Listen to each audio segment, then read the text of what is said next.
Soy Fernando Díaz Villanueva. Hoy es 22 de diciembre de 2021 y esto es La Contracrónica.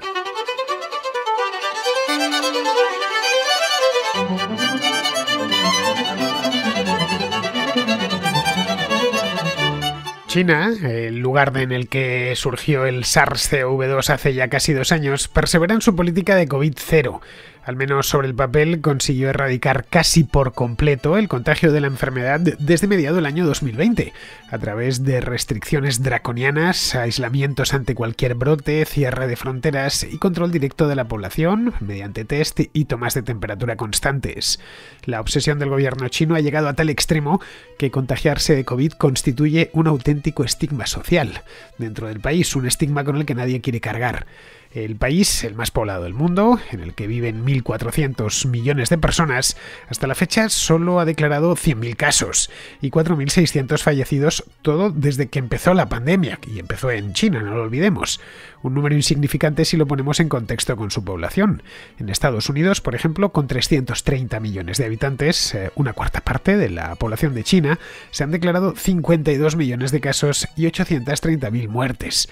Algo similar sucede en Europa o en Hispanoamérica. El número de gente que ha pasado la enfermedad es muy alto, aunque gracias a las vacunas, la tasa de fallecimientos y de hospitalizaciones ha caído en picado a lo largo del segundo semestre de este año.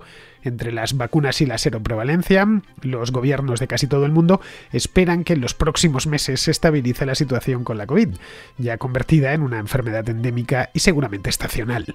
Nada de esto se plantean hacer en China.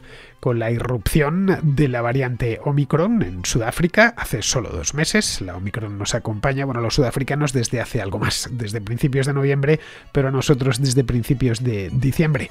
Pues bien, desde que irrumpió esta variante, el gobierno chino está redoblando sus esfuerzos para impedir que entre en el país a cualquier coste, y que si finalmente lo hace, algo altamente probable, si es que no está allí ya, no se transmita entre la población. El resultado final de este empeño titánico por erradicar al virus, un virus que por lo demás es muy contagioso, y al tiempo un virus con una letalidad muy baja, ha alumbrado una sociedad realmente distópica, propia de una película de ciencia ficción.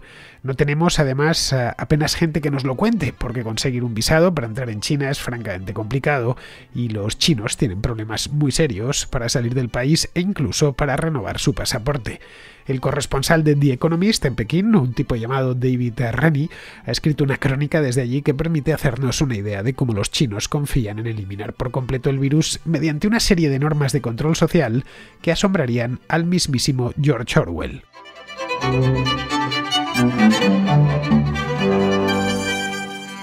David Rennie es el corresponsal de The Economist en China.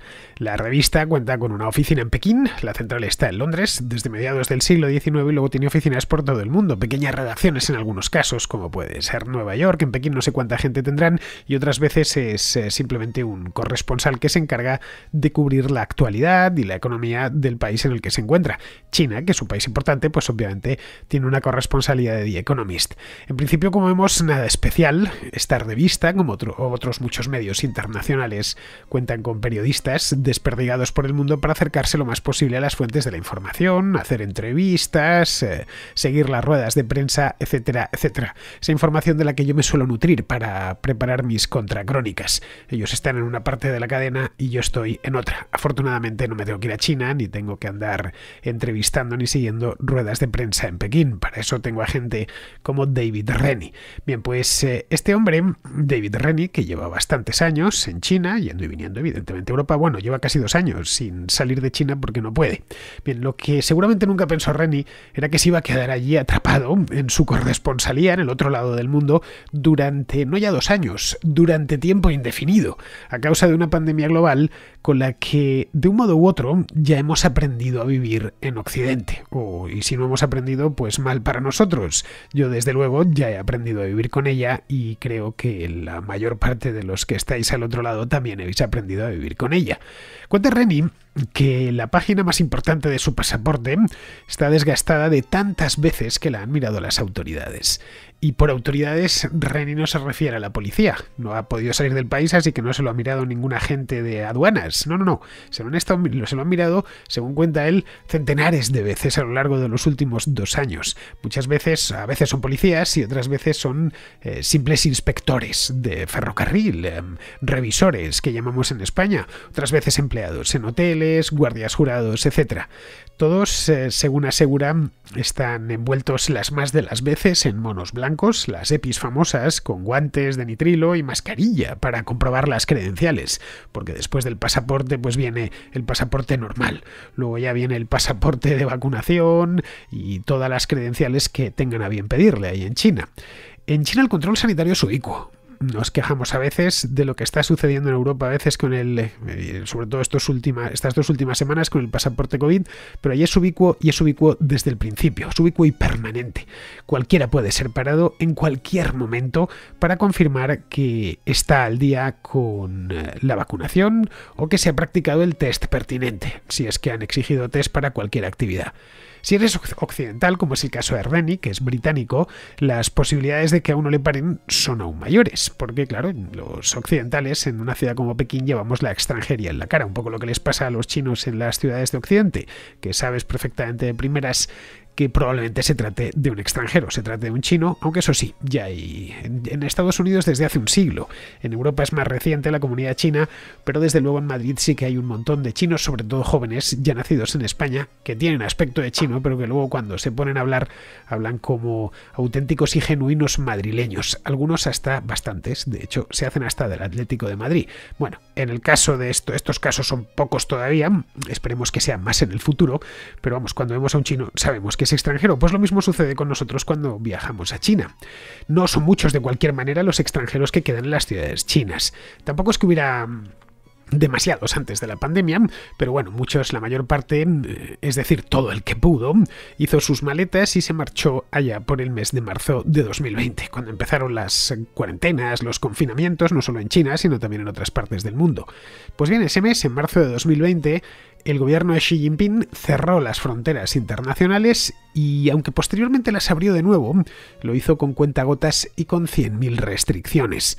Conseguir un visado, un simple visado para viajar a China, ya sea por turismo o por trabajo, desde el exterior es francamente complicado y solo se concede, a discreción por supuesto de la embajada china de turno, se concede a cambio de una serie de requisitos sanitarios muy estrictos, como por supuesto estar vacunado y presentar una prueba negativa de COVID.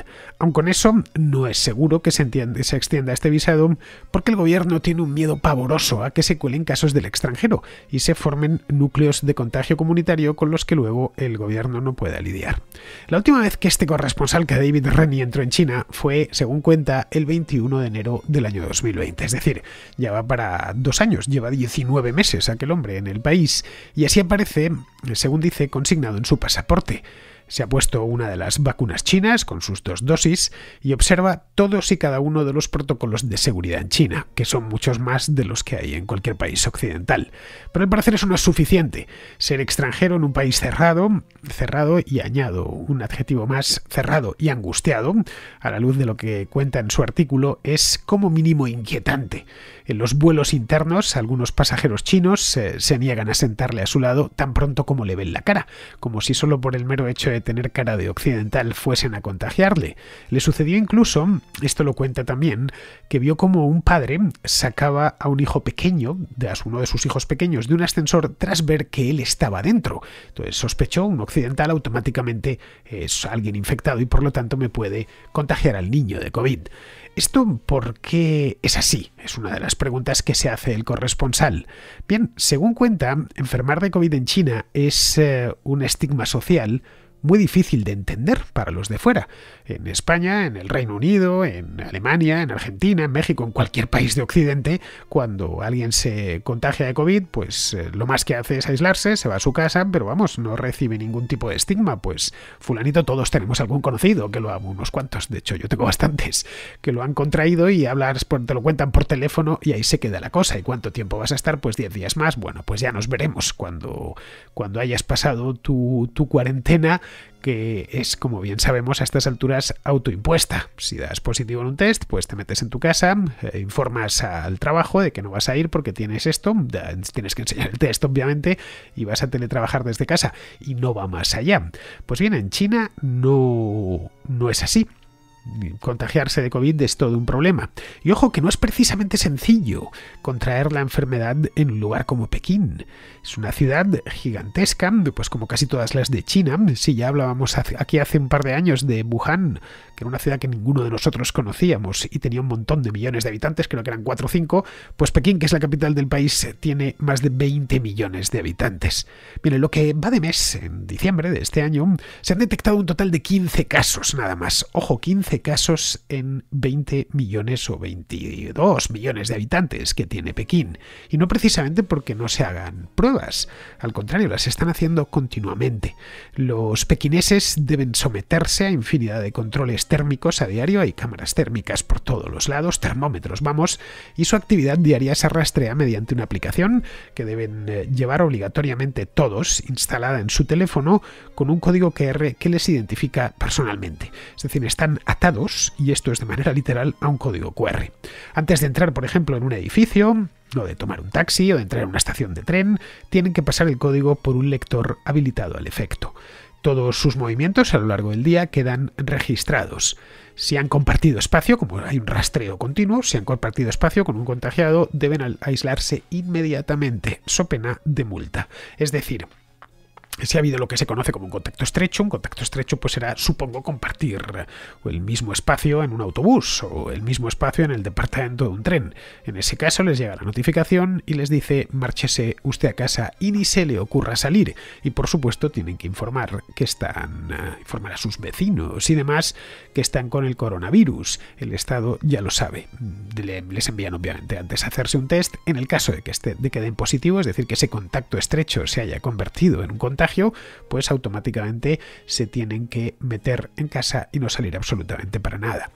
Es posible, y esto también se lo plantea Renier, que la capital del país esté ocultando un contagio masivo, como muchos temen en Occidente. No puede ser que haya tan pocos muertos, con 4.000 o 4.500 muertos, cuando en Estados Unidos se aproximan al millón y en prácticamente todos los países se cuentan por miles o decenas de miles. Como puede ser que en China, con 1.400 millones de habitantes, siendo el origen de la enfermedad, solo haya 4.500, 4.600 muertos oficiales y solo hayan tenido una cantidad irrisoria de contagios de nuevo oficiales.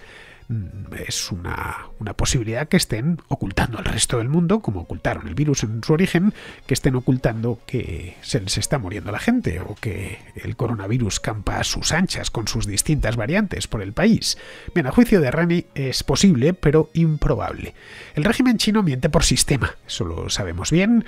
Es un régimen directamente repugnante en todos los aspectos, y especialmente mentiroso. Pero vamos, que en este caso, según concluye Reni, no parece ser el caso. Durante las últimas semanas de 2019 y las primeras de 2020, recordemos que ocultaron la existencia del SARS-CoV-2 al mundo entero y persiguieron a los médicos que dieron la voz de alarma. Pero de eso no se habla en China, obviamente. No, eso lo conocemos aquí, pero allí es no políticamente incorrecto, políticamente peligroso hablar de eso dentro de China. Por supuesto no lo dice la prensa y procura no hablarse en la calle. Las versiones oficiosas, digo oficiosas porque no son oficiales, pero ampliamente difundidas, tanto por televisión como por todos los medios, esta vez sí, oficiales, es que el virus no es de origen chino, sino que partió de un laboratorio militar estadounidense o que entró en China en una partida de comida congelada proveniente de Europa. Cualquier cosa vale para desviar la atención de que ese virus apareció en la ciudad de Wuhan en noviembre de 2019 y no se informó al mundo de su existencia hasta finales de enero del año siguiente.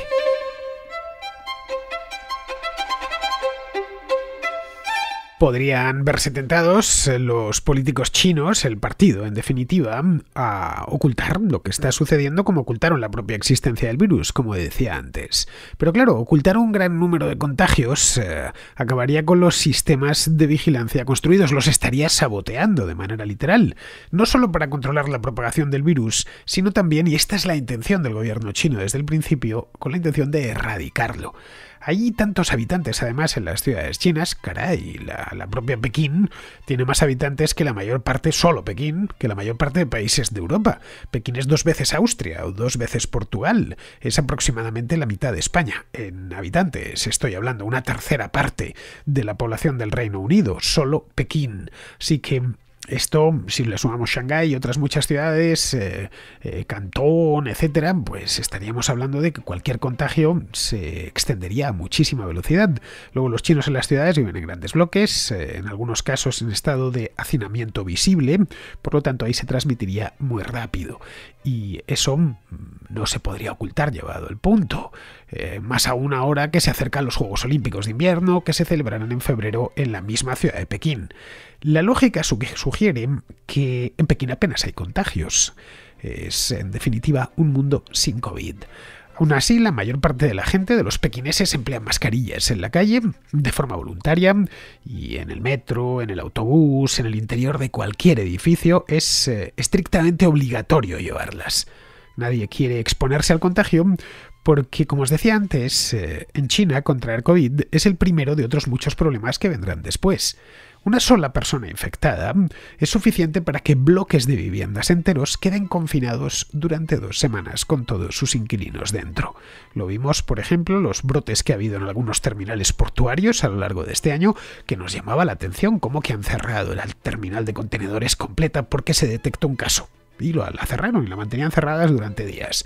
Pues sucede lo mismo a pequeña escala dentro de las ciudades, en el caso de que uno de los vecinos de un bloque que lo mismo tiene 20 o 25 plantas, haya dado positivo.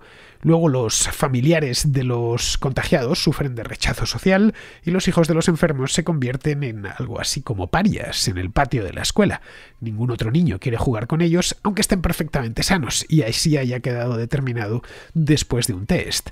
Por si eso no fuera suficiente, las autoridades sanitarias de algunas provincias ordenan sacrificar a las mascotas de los que han contraído la enfermedad, arguyendo que pueden también contagiarse y transmitir la COVID. Es decir, que cuando alguien ha dado positivo es posible en algunas provincias, no es el caso de Pekín, pero en otras provincias de China, que se presentan unos tipos con unas jeringuillas y sacrifican a los perros o a los gatos del dueño del contagiado. Luego, cualquier pequinés que tenga una temperatura corporal superior a 37,3 grados debe acudir inmediatamente, está obligado por ley a acudir a la clínica para que les traigan sangre. Uno puede tener esa temperatura no es muy alta, además, 37,3 grados. Puede ser por un pequeño resfriado, algo de esta misma época del año. En Pekín, por cierto, es una ciudad especialmente fría. Bien, pues tienes que ir a que te saquen sangre y se analicen en la sangre la presencia de anticuerpos. Si da positivo, el afectado se expone a un arresto. Si se demuestra que salió a la calle con fiebre y no acudió a una de esas clínicas a testarse. Es decir, que puede terminar dando con sus huesos en la cárcel.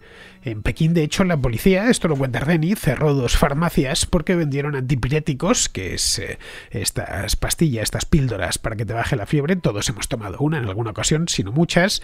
Pues les cerraron la farmacia, 2 farmacias concretamente, porque vendieron antipiréticos a una pareja sin registrar sus nombres en una base de datos en la que figuran los nombres de todos los que han adquirido píldoras para bajar la fiebre. Luego, viajar también está mal visto. Viajar dentro del país, porque fuera apenas se puede. Esto de viajar es, en palabras de Ardeni, un acto antisocial, lo denomina. Se puede, en principio, abandonar Pekín libremente, pero para regresar es necesario presentar una prueba PCR y contar con el código de salud en verde, es decir, no estar enfermo y no haber estado cerca de un caso sospechoso en los 14 días anteriores. Ojo, para regresar a tu propia casa, no estamos hablando de que alguien visite la casa de otro en otra ciudad, no, para regresar a tu propio domicilio. Si no se ha hecho una PCR y no se tiene el código en verde, por supuesto todo esto está controlado por esa aplicación dichosa para el teléfono, uno no puede volver, o si está en contacto con alguien contagiado, no puede volver a su casa. Todo, ya digo, se controla a través de esta aplicación instalada en el teléfono que permite rastrear los movimientos del usuario. Si se ha visitado, por ejemplo, un condado, que es una subunidad administrativa por debajo de la provincia en China, en el que se haya declarado un solo caso de COVID, ya no puede entrar en la capital. Aunque resida en ella, aunque trabaja en ella, aunque haya pasado toda su vida en Pekín, ya no podría entrar a la capital si ha visitado un condado en el que han detectado un solo caso, aunque sea en el otro extremo del condado. Tampoco se puede entrar en Pekín si se ha estado, insisto, se ha pasado por allí en cualquiera de los 51 condados fronterizos. Aunque la incidencia en los mismos sea cero, aunque en cualquiera de estos 51 condados no haya un solo contagiado. El gobierno lo sabe porque tiene a toda la población geolocalizada a través de esta aplicación. Si viajar dentro de China acarrea un rosario de problemas, como estamos viendo, hacerlo al exterior es poco menos que misión imposible. Durante meses el país estuvo completamente cerrado, no se podía ni salir ni entrar.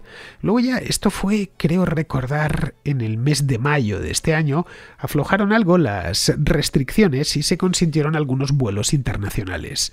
Se dejaron de emitir visados para turistas y pasaportes para los nacionales, eso sí, así que empezaron a poner mil pegas para ambas cosas, así que a pesar de que volvieron algunos vuelos o iban semivacíos o directamente pues las líneas aéreas ni siquiera aprovecharon sus slots para ponerlos a funcionar, ya que no iban a conseguir vender los billetes.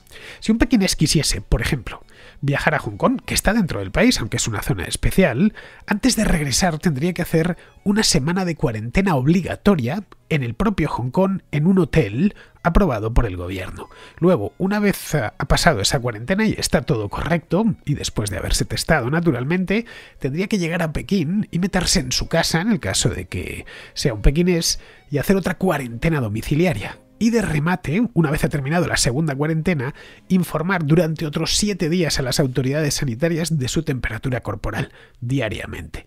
Si el viaje es a Europa, los problemas, o a Estados Unidos, los problemas son aún mayores. Un extranjero tiene muy difícil conseguir un visado.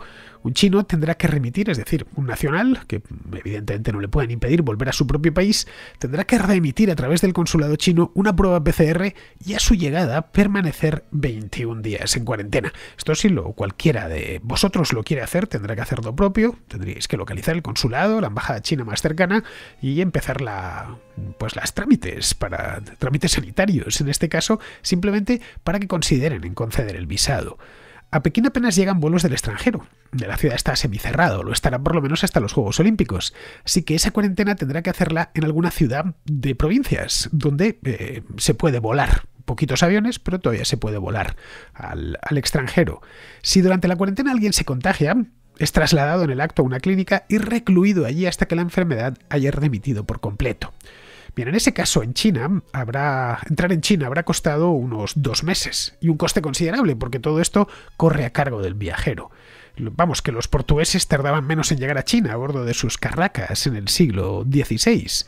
Como consecuencia inevitable, por otro lado, son muchos los occidentales que se han quedado atrapados en China desde hace casi 2 años. El que suscribe el artículo, David Renier, es uno de ellos. Lo mismo sucede con chinos que vivían en Occidente por trabajo o por estudios.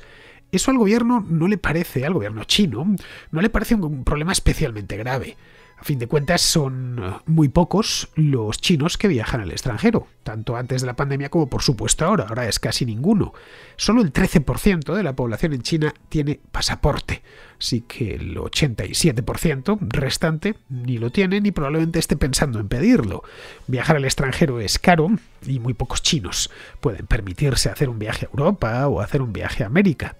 El gobierno, por lo demás, no piensa cambiar ni una coma de su política de cero COVID y la población tampoco lo reclama. Al contrario, apoya, según parece, todas las medidas gubernamentales.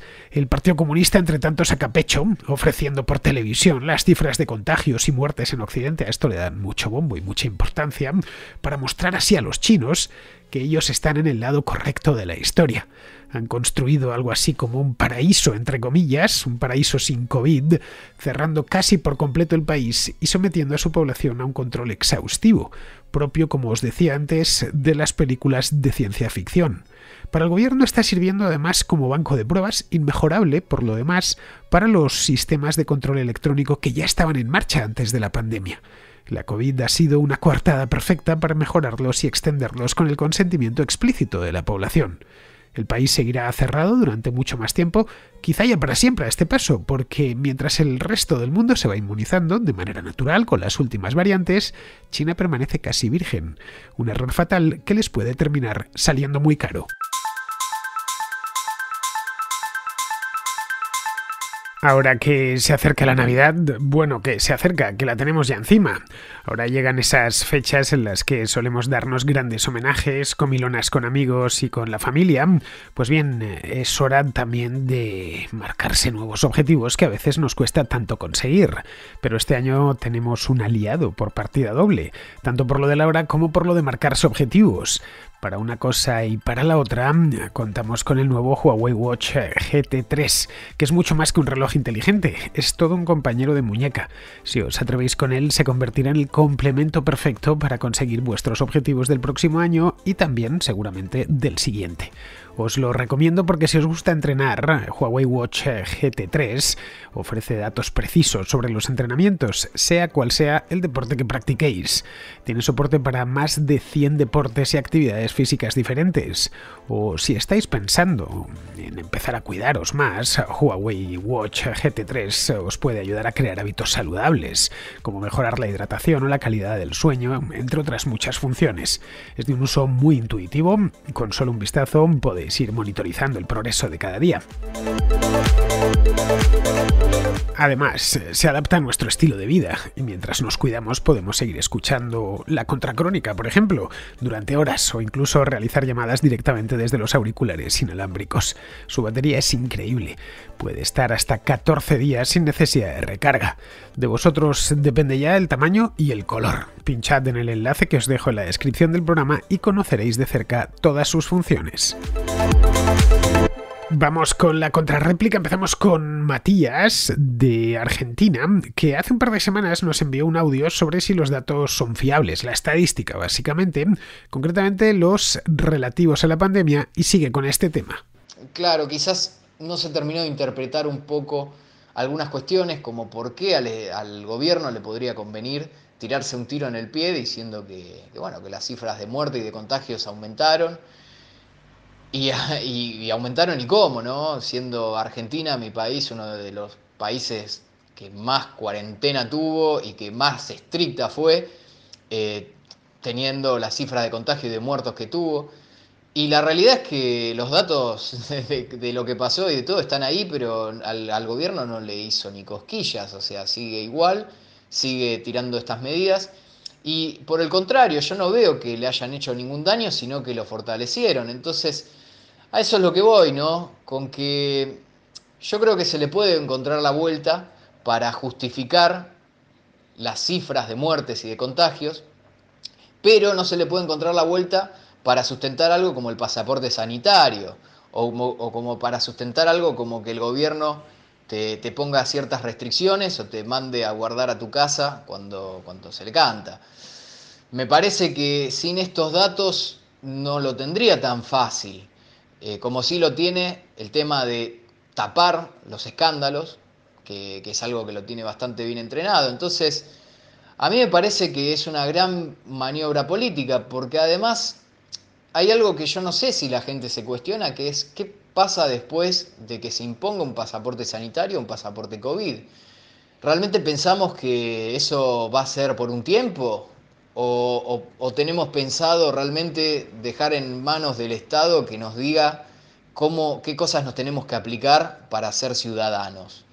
O sea, yo la verdad no quiero decir nada, pero esto se podría ramificar a lo que vos comentaste muchas veces, de que bueno, vos sos una persona que toma mucho alcohol y que hace esto, y que bueno, entonces no tenés derecho a ser ciudadano, tanto como tiene Pepito, que no toma y hace vida sana. Entonces, ¿vamos a empezar a avalar este tipo de cosas? También vamos a empezar a excluir a la gente que el Estado dice que hay que excluir. O sea, porque el pasaporte sanitario, además de ser inconstitucional, me parece que es inhumano. Me parece que se abre la puerta a una discriminación tremenda. Y que no sé si somos conscientes de lo que estamos haciendo un poco. Pero bueno, más allá de eso, o sea, yo entiendo que todas estas medidas están fomentadas por el miedo y por estos datos bueno, que yo digo que deberíamos cuestionar más seriamente, ¿no? Porque uno podría decir, bueno, a ver, pero ¿qué tenemos para manejarnos y decir que estos datos no son así? Y yo puedo decir que hay una serie de cosas más allá de las que ya dije respecto a los datos obtenidos que no me cierran para nada, ¿no? Y que son de mi país y que a mí me llamaron la atención y me siguen llamando la atención, que no sé si alguien me lo podría contestar, porque quizás sea una ignorancia mía, seguramente sea una ignorancia mía, o espero que sea una ignorancia mía, pero hace un año murió Diego Armando Maradona, bueno, creo que todo el mundo sabe quién es, y al otro día de la muerte se hizo un funeral masivo, donde acudieron cientos de miles de personas, están las imágenes para ver, no se puede creer que en ese momento estábamos en una cuarentena hiper estricta, nadie podía salir, no se podía hacer nada, pero se hizo el funeral de Diego Armando Maradona con cientos de miles de personas. Y entonces, claro, uno veía esas imágenes y decía, fa, y ahora van a explotar los casos. Pero no explotaron. Y si uno se pone a ver los datos de Argentina, de los casos y las muertes, no explotaron. Es más, o sea, se mantuvieron bastante bajos. Entonces, ¿cómo es esto? O sea, y más allá de eso, también en el verano, cuando ya pasó el verano pasado, el verano acá en Argentina, bueno, el verano lo tenemos en enero, ya pasando enero, más o menos por las fechas de abril, por ahí, ya cuando acá empieza a hacer un poco de frío, ya cuando convenía un poco cerrar todo, de repente, así de la nada, venía todo muy tranquilo y explotaron los casos. Yo desconozco la razón, pero viendo que con el funeral de Maradona no pasó esto y que de repente hayan explotado tanto los casos, porque sí, en el momento al que el gobierno le convenía, me da mucho que pensar, ¿no?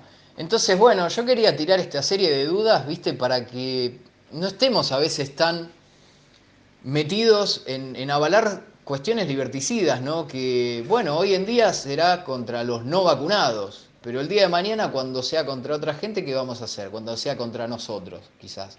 Cuando sea contra la persona que fuma, la persona que toma, la persona que no haga ejercicio, la persona que no coma bien, ¿qué vamos a hacer? Y cuando eso lo llevemos a otras cuestiones, la persona que no haga lo que el Estado quiera que haga, ¿qué va a pasar?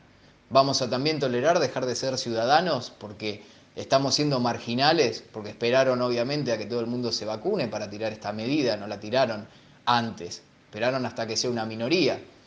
Entonces, bueno, a eso voy, ¿no? Yo creo que tendríamos que tener más cuidado con estas cuestiones. Pues mira, Matías, a ver, el político está a lo último que oye. Opera siempre no en el corto, sino en el cortísimo plazo. Si ve, por ejemplo, que los periodistas le piden que haga algo, automáticamente verá que hay que hacer ese algo. No vaya a ser que se granje una mala campaña de prensa. El gobierno funciona así, no ya en Argentina, sino en el resto de los países del mundo, especialmente si hablamos de democracias en las que la prensa es más o menos libre y hay otros partidos políticos que quieren hacerse con el poder. Bien, ese es el origen del problema en España, y supongo que también en Argentina. La pandemia ha ocasionado una gran crisis política, los muertos, los colapsos en los hospitales, etc., han creado mucha inestabilidad y eso ha llevado a los políticos, a los que están en el poder, concretamente en España a los regionales, a extremar las precauciones. Es decir, puestos ante la duda de pasarse o no llegar, han preferido pasarse, por si acaso. Lo estamos viendo ahora con la variante esta Omicron. A pesar de que el número de muertos no es alto y las hospitalizaciones no han crecido de manera notable, al menos en las unidades de cuidados intensivos han empezado a sacar restricciones y a imponer el pasaporte COVID famoso. Esto es lo que está sucediendo en España por ahora a escala regional. Las comunidades autónomas, que casi todas, con algunas excepciones, lo han impuesto. A ver, no está justificado por una cuestión estadística o epidemiológica, pero ante la duda prefieren ponerse la venda y no tener que curarse la herida. Cuando les dé la pedrada, claro, y la pedrada se la va a arrojar a la prensa o sus adversarios políticos. Confían en que dentro de 3 meses pues nadie se acuerde de esto. En cambio, si resulta que se equivocan, dentro de 3 meses sí que se acordarán de esto, y entre tanto tendrán que soportar el desgaste político. Todo, como ves, es una operación política, todo es un juego de poder. No pienses que a los políticos, a prácticamente ningún político, se preocupa lo más mínimo por la salud de los demás. No les interesa nada nuestro, a excepción de nuestro propio dinero.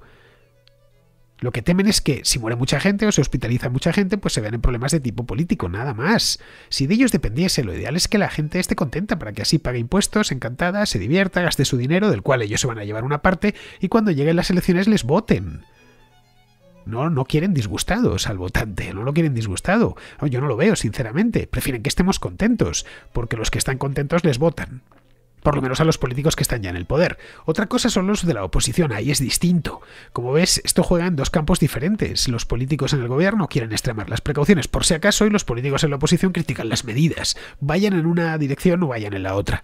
Porque emplean esto políticamente. No le des muchas más vueltas, Matías. Esto es así y seguirá siendo así hasta que se acabe la pandemia.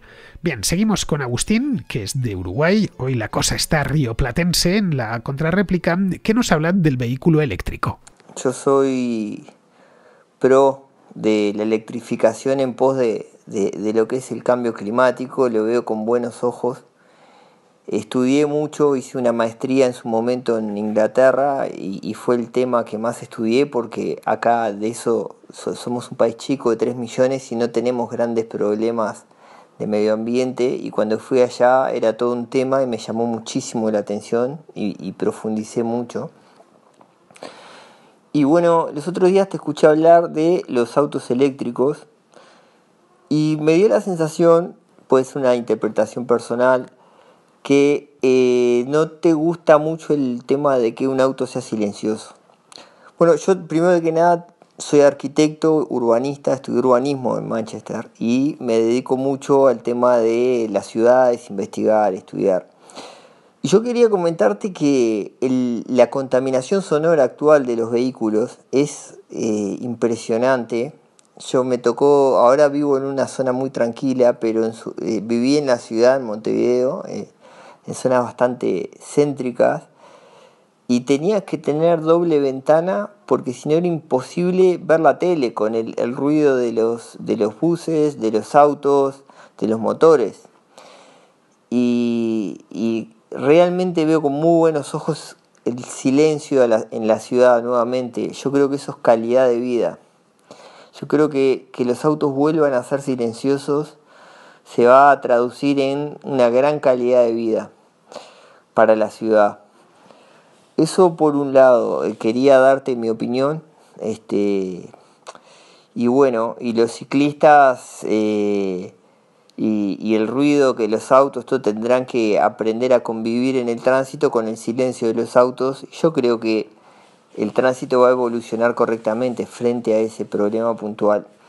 Después, el tema de los cargadores y las ciudades y las distancias y la movilidad urbana y entre ciudades. Yo ahí tengo dos comentarios que me gustaría compartir contigo y son los siguientes. Primero que nada, yo creo que todos esos problemas que vemos hoy, desde la inexperiencia de lo que va a venir, o sea, es un tema muy nuevo del cual la sociedad no tiene experiencia y se está formando a medida que avanza y por lo tanto tenemos inexperiencia porque nos estamos formando. Pero yo creo que hay muchos temas que se van a resolver solos. El mercado los va a resolver, como lo hizo con el auto a gasolina en su momento. Bueno, Agustín, yo no estoy en contra de los vehículos eléctricos, en absoluto. No, para nada. Tengo un vehículo, no estoy en contra de los vehículos, pero tampoco los eléctricos. Yo tengo un vehículo, tengo una Vespa, eso sí, de motor de gasolina. La eléctrica ya, pero todavía no tienen mucha potencia las eléctricas y además son algo caras. De cualquier modo, estoy convencido de que llegado el momento, pues tendré una Vespa eléctrica cuando jubile mi Vespa actual, porque posiblemente ya no las vendan de combustión interna. Creo que los vehículos eléctricos tienen algunas ventajas, como por ejemplo el hecho mismo de no tener que ponerles gasolina. Tienen una mecánica más sencilla, según parece, que los motores de combustión interna. Tienen también una serie de ayudas públicas para que puedas comprarlos. No sé si me llegará a mí, pero bueno, si me llega, evidentemente la aprovecharé. Desconozco si en Uruguay el Estado está también subsidiando a los vehículos eléctricos, pero en España sí que lo hace, tanto el Estado como las comunidades autónomas. Luego también son más silenciosos, y eso en líneas generales es bueno, pero cuando son excesivamente silenciosos, ten en cuenta que, claro, llevamos 100 años escuchando el sonido del tráfico. Y sucede lo que comentaba el otro día, que vas con la bicicleta o vas a cruzar la calle y no los oyes venir. Así que no haría mal, de hecho algunas marcas lo están haciendo ya, en incluir algún tipo de sonido, un sonido suave, un zumbido, por ejemplo, para que los oigas venir. Y eso creo que ahorrará unos cuantos atropellos. Dicho esto, yo no veo mal que el parque móvil se electrifique. Lo que no termino de ver es que pueda electrificarse tan rápido como pretenden los políticos. Hay muchas cosas por hacer. Tienes, por ejemplo, la red eléctrica, que hay que mejorarla. Necesitas también una red de cargadores, que es de lo que hablaba aquí el otro día. Necesitas cierta estandarización que todavía no existe. En fin, que esto va a llevar tiempo y va a costar mucho dinero. Y probablemente no esté concluido en el año 2030, tal y como algunos pretenden. También es posible que así sea, si se gastan miles de millones de euros en esto, tanto en Europa como en Estados Unidos. En otros países del mundo tardará algo más en llegar. Ahora bien, eso de decir que el automóvil eléctrico no contamina, pues mira, Agustín, sinceramente es mucho decir. Naturalmente que contamina porque hay que fabricarlo. Lo que no hace es emitir por el tubo de escape humo, lo que no echas humo, vamos. Ya los anteriores, los últimos de combustión interna tampoco echan mucho, pero bueno, tienen algún tipo de emisión contaminante. En el caso de los eléctricos por ciudad no echan nada. Pero contaminan, evidentemente, fabricarlo. Tanto el vehículo propiamente dicho como las baterías hay que fabricarlas en algún lugar. Y hasta que no esté completamente descarbonizada la generación no podremos decir que la emisión del automóvil es cero. Lo único que estás cambiando es el lugar donde se realiza esa emisión de CO2. Dejas de emitir en la calle o en la carretera y pasas a emitir en una central eléctrica de gas o de carbón o de fuel oil. Bien, pues vamos a ir acabando. Vamos con Pizarro, que nos habla de las elecciones chilenas. Disparar el gasto público estructural a costa de expolio fiscal y deuda generará un empobrecimiento que se prolongará a base de propaganda y más deuda. La democracia puede legitimar esta política empobrecedora, pero no cambiar sus consecuencias. El empobrecimiento traerá un descontento general que la democracia tratará de encauzar mediante papelitos de colores, y la legitimación de esta política o la de otro visionario vende esperanzas. Es pasmoso cómo la democracia permite que un país se empobrezca civilizadamente, con represiones legales y apoyo internacional. De nuevo, la salida del capital humano y financiero será la respuesta no democrática a la imposición democrática de la estulticia. Un gran saludo de Pizarro. Y con esto, queridos amigos, damos por concluida la contra de hoy, día 22 de diciembre, a 2 días ya solo de la Nochebuena estamos ya. Mañana es 23 y estaré aquí, así que hasta mañana, amigos.